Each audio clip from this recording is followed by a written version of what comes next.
Kanal nagusian argitalpen bat egiteko, elkarrizketa berria botoian sakatuko dugu.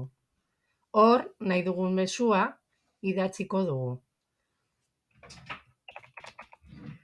Nahi badugu norbaiti bidali, mezu horren jakinarazpena, egin behar duguna da arroba idatzi izena jarri baino lehen. Adibidez, arroba jarriko dut, B03 eta ja agertzen da erabiltzaile horren kontua. Bai?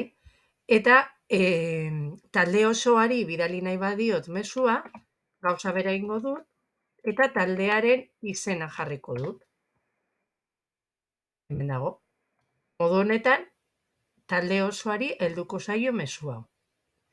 Mezu luzeagoa egin nahi badut, aukera daukat, ikon honetan klikatuz, mezu luzeagoa eta mezua editatzea. Ikusten baduzue, testu prozesadore baten tresnak agertzen dira. Hori egin ondoren, bidaltzeko, hemen sakatuko dut, eta aipatutako guztiek jasoko dute jakinarazpena.